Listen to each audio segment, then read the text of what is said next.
Good morning. Happy Monday to you. And yes, I am sporting my Tampa Bay Buccaneers shirt today. Super Bowl bound. Let's check out the day today. And here we go. Hope everybody had a wonderful weekend. And you'll have a chance to share anything special that happened today. Quarter number 3, day 491 overall, Monday, January 25th, 2021, Art Today. Final questions for Danny, the champion of the world. And by the way, the complete story, the last chapter, you can read on your own. And that's in Danny, the champion of the world in the module. Did you have any moral problems with parts of the book? Describe them. It's okay to have issues with a book, like how they treated the pheasants, the little fibs, etc. in the book, and describe the relationship between Danny and his father, William, or Willem, as they call him. Our new book is The Miraculous Journey of Edward Tulane. I will be assigning chapter pages for you to practice after I start the first few chapters with you. You have a hard copy of the book in your bag. It is necessary for someone to come and pick up your third quarter bag if you haven't yet. For first prompt for our new book is describe Edward Tulane's attitude about life at the beginning of this book. Your fiction main character book report is not a written report. Be the main character. Tell us the story in 3 minutes. Try answer these questions. These questions will help you fill 3 minutes easily. Who are you? What are you like? What was your problem in the book? How did you overcome it? How did you change? Who helped you? Who was against you? Where did the story take place? When did it take place? And what did you learn from your adventure? This is not a written report. You are the main character and will tell us about yourself, all about yourself and your adventure. And the questions that I just read should really help you. And again, you can read through those nonfiction books that I sent home in the bags. Transitive and intransitive verbs test this week. Here's the review video. What is the difference between a transitive and intransitive verb? Be ready to answer that. And here's a list of a mix of transitive and intransitive. It doesn't say which one is which, but it's a mixed list in alphabetical order arrived through the word write. And you're going to write a sentence with 6 of the words. Choose what you think are 3 transitive verbs and 3 intransitive verbs and write these sentences in pencil on paper and be ready to show them to me during class. Transitive verb sentences, here's an example. Please pass the butter to me. See, the passing transfers the action to the butter.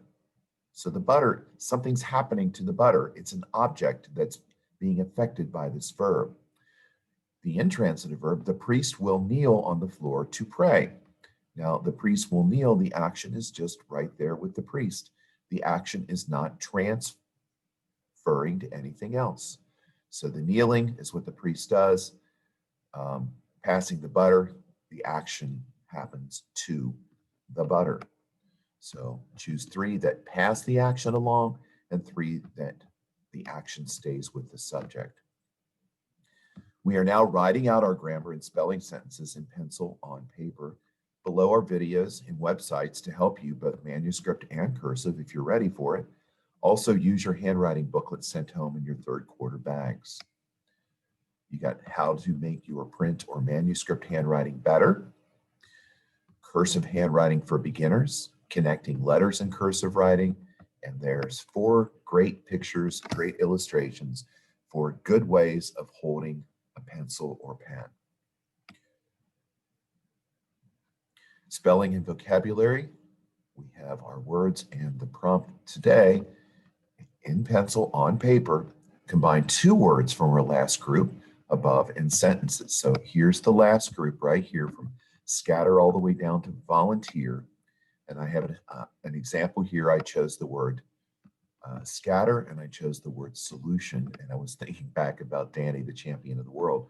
The solution to the problem was to scatter the raisins all over the field. So combine 2 words, 5 sentences.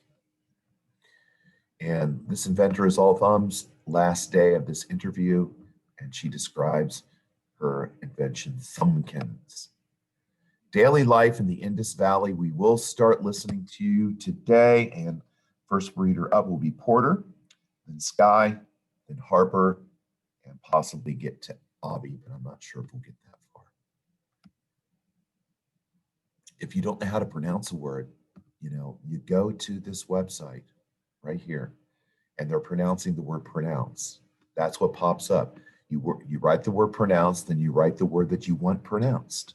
If you don't know how to pronounce it, don't be lazy about it. If you don't know how to pronounce it, just find out. It's right there. It's right available to you in Google.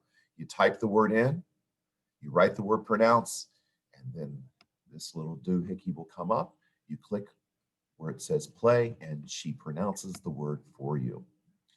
Here is a fantastic site on Kiddle, my favorite news site for kids, especially gifted kids, all about the Indus Valley civilization. Here's 5 videos. Now, you don't have to watch these all at once. I just post these so that you can watch them when you want. You will have to watch them eventually. And then there's a short video about ancient India, because there is a slight difference of time from the Indus River Valley civilization to the official start of ancient India and their kingdoms.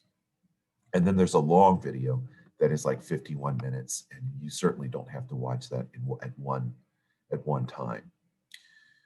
We will start the worldwide journey. It starts today. Each small teams group will be assigned a region and group of countries. Your group will divide up the countries in tasks. The first task is to peruse the CIA World Factbook site and learn about your region and countries. And I've kept this site up here because it seems when I was going around to the teams groups last week that you guys were on the logic games. There's 130 logic games in there, and they do help sharpen your brain. So have fun with those. And then I have a new picture of both print manuscript and cursive alphabet. So I am determined to help you make your handwriting better and readable and legible and neat and tidy, so that people can read the wonderful things that you have to say with words. All right. Mr. B's voice is a little rough today because he was screaming, "Go Bucks!" He was. I indeed was very excited yesterday about the Buccaneers win. So here we go. Again, another reminder, materials are still here. Double check and make sure you get all of these in your bag. The map comes separately. I know it doesn't fit in the bag, so it comes separately. And I'll put the daily video that I'm making right now there in just a bit. And here's your daily meme, Tanya the Toad sporting the classic Princess Leia look. So there's Princess Leia as a toad. I guess somebody needs to kiss her and turn her into a princess again. Go Bucks. Tampa Bay Buccaneers are going to the Super Bowl, which is being played in Tampa Bay's Raymond James Stadium. Go Bucks. And I think they're letting like 22,000 people in. So it'll be like, a third of the way filled. And there you got Tom Brady. And then there's the pirate ship at Raymond James. And then a little GIF file, 2 GIF files. So an exciting sports year, because the Tampa Bay Rays went to the World Series, won the American League Championship. The Tampa Bay Lightning won the Stanley Cup, and now the Bucks can win the Super Bowl. That's quite a year of sports, especially the kind of year that we've had when not many people can even attend the games, if any at all. So it seems to be Tampa Bay's year. Stop the share right here, stop this video, and we'll see you soon.